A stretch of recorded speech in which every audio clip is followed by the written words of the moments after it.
Quinn then looked at the skills tab again. At the moment, he was able to see 10 skills in total, while the rest were covered. Next to each skill was the number. Shadow Cloak Level 1, 10 skill points to unlock. There were multiple skills, but the Shadow Cloak was the only one that he was able to unlock right now. He only had received 10 skill points, and wondered how he would be able to obtain more. Judging by its name, perhaps the skill would be able to surround him like some type of shadow. He started to wonder if it would also be able to block out the sunlight, which made him feel so weak. His excitement got the better of him, and as long as he could unlock the other skills later on, what was there to worry about? You have successfully unlocked Shadow Cloak Level 1. This skill allows you to use your own shadow to surround you into the darkness. Your opponents will struggle to see you depending on their level of perception, best used in the shadow or at night. It wasn't exactly what he was expecting, but it seemed like it was a type of invisibility cloak, one that would work well on beasts that were weak but not those of a higher level. Quinn then stood up from the ground and was ready to test out his skills. He could see that Vorden was still walking around the stadium, seeing if he could find anything. It was hard for Vorden to see due to the lights being broken, and he didn't have the same type of vision as Quinn. That meant the whole room was dark. Perfect. Shadow Cloak activated. -1 MC for every 10 seconds of use. His own shadow below started to lift up from the ground and slowly crept up his body, from his toes to his knees, all the way to the top strands of hair on his head. Now, when looking from the outside, a strange foggy mist could be seen covering him. As Quinn walked around the arena, he could see that his MC stat was like a bar. While using the skill, it was slowly going down. He crept up slowly to Vorden in the stands going between the chairs, and it seemed his skill was working. While Quinn was standing around 10 meters apart, it looked like Vorden had no idea he was there. But then, when he took another step closer, Vorden immediately jumped back and attracted a chair into his hand. Although Vorden was struggling to see what it was, he could feel strange energy disrupting the flow around him. The hairs on his body were standing up. Then, when he concentrated, he could see something shifting in the air. Vorden went to repel the chair, throwing it in Quinn's direction. The chair flew right past and into the stands. "Hey, wait, it's just me," Quinn said, as he deactivated his skill and could be seen ducked down. "What the hell, Quinn? You almost gave me a heart attack. Do you not remember just seconds ago I was fighting to the death against you?" Vorden complained. "I've been on high alert since." "Sorry," Quinn said, as he let out a little nervous laugh. "But man, you already know how to use the shadow ability already? And that seemed like a skill?" Vorden asked, amazed. Usually, it would take months to learn how to use an ability, and some skills even longer. Yet here, Quinn was being able to handle everything straight away. "Like I said when I read that book, it seems like all the information was inserted into my head. All I have to do is think about it, and I can do it." Vorden then walked over towards Quinn and took out his hand. "Do you mind this time?" Vorden asked. "Sure, go ahead." The two shook hands, and the same message had appeared as last time. "An ability has been detected. Ability has been blocked." "What's the meaning of this?" Quinn asked inside his head to the AI system. "The system will try its best to do whatever it can to help the user. It will tell you when abilities are being used on you and all sorts." "Can I temporarily cancel the feature?" Quinn asked. "It's not really a feature. It's just informing you of what your vampire body is naturally doing. Besides, even if the boy could copy your ability, he wouldn't be able to use it." "What do you mean?" "That skill book you used is specific for vampire cells inside your body right now, our vampire mutated cells.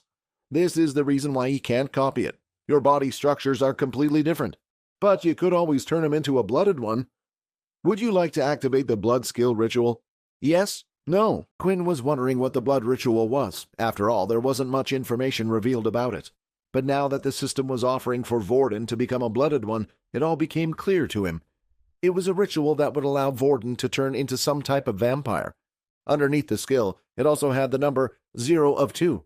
This would assume that at most, he was only able to turn 2 people. This number might increase in the future, but for now, that was how it was. "I can't just turn Vorden into a vampire. He would have to deal with the same crap that I had to deal with," Quinn thought. "Maybe I needed it to make myself stronger, but for Vorden, who was already strong, there's no upside." A thought then came into his mind. The blonde man in the video had told him to grow his own army, and soon others would come for him. Was this what he was talking about? In the end, though, Quinn decided it wasn't his decision to make. Vorden had helped big time, and if he wanted to, then it was his choice. And it would be nice to have people to go through this with. "Hey, Vorden, if you had the option, or let's say I could turn you into a vampire, would you?" Quinn asked. "I don't want to hurt your feelings or anything like that, but the answer would be no," Vorden replied. "Being weak for most of the day, sure, it's fine while we're on a planet like this, but besides, what would happen to my ability?" Quinn waited for the AI to answer his concern. The AI actually started to seem smarter than he first thought. From what he said earlier, and also giving him the option to use his skill, meant it was listening in on everything that was being said. "Fine, I can see you're waiting for an answer. His whole cell structure would change, or he would then become a vampire, or something like one anyway, which yes would mean he would no longer have his ability. Not only that, but it might be a while before he could learn one as well." "What do you mean?" Quinn asked. "You didn't learn the shadow ability the conventional way. There is no longer an ability book to learn from. It would be nearly impossible for you to teach it to him. Then you would have to wait until you found an ability book compatible with your vampire cells." "Yeah, sorry, Vorden, it probably would get rid of your ability," Quinn said, scratching the back of his head. "I just thought I would ask. You might have been one of those types obsessed with vampires." "There are people like that?" Vorden replied. The two of them then started to head down the stadium floor, an area that was designed for combat. They had been looking around the room for an hour now, and it seemed like they were unable to find a place where the portal could be. They needed to make a decision, whether or not to leave the training center and head outside to look for another place. But before deciding any of that, Quinn wanted to get the hang of his new skills. Vorden was also interested and thought he might be able to help, since he had experience with using elemental abilities before. The first test was his dimensional storage skill. Just like with other skills, all he needed to do was think about it in his head, and it would activate. While activated, the shadow from his own body started to wiggle and swirl about a bit. It looked like an ocean continually moving. Using a piece of metal he grabbed earlier, he slowly pushed it into his shadow, and the object started to sink in until it eventually disappeared. "That's kinda neat," Vorden said, watching. "Can you get it back out?" Quinn then placed his hand into his shadow. As he did, his arm sunk into it, but he could feel nothing. He then thought of the piece of metal, and suddenly he could feel something in his hand. He pulled out the piece of scrap metal. The two continued to do more tests with the dimensional storage. Quinn found out that not only his shadow could be used to gain access to things, but also Vorden's shadow or any shadow cast by the wall and buildings. When Quinn touched these shadows, they too would start to wiggle like his own shadow. The next test was to see if they could store items bigger than the shadow itself. Vorden gathered a bunch of chairs from the stadium and formed them into one giant flat metal circle. Then Quinn placed one hand on the circle while the other on his shadow to store the item. The shadow underneath his foot started to expand into the shadow created by the large circle. Eventually, the whole thing dropped inside. It seemed like the size of the item did not matter, and the good thing was it didn't take up any MC to use it. The next skill, as the one Quinn was looking forward to the most, Shadow Control, a skill that didn't say much in terms of description. Shadow Control Level 1 active. Then inside Quinn's mind, something had clicked. He felt like he had a new set of arms he could control. The shadow underneath his legs was alive and could freely move about. He lifted the shadow, and it was like a dark moving mist that continually surrounded him. "I guess the skill is limited to just the shadow around you for now. It's like a level 1 Earth ability," said Vorden. "I wonder why it needs so many mutant cells to activate and is considered a level 6. Using the shadow around him, Quinn was able to extend it out and lift the small piece of metal that he pulled from his dimension earlier. It was like controlling another person. After using it for a while, Quinn seemed to get the hang of it.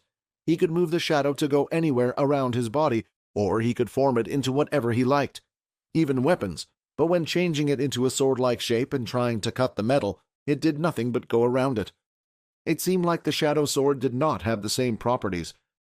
"Well, now that you got the hang of it, you want to spar a little?" Vorden asked. Subscribe to the Pocket FM Blockbuster YouTube channel and press the bell icon for instant notifications. Check out our channel for more exciting shows.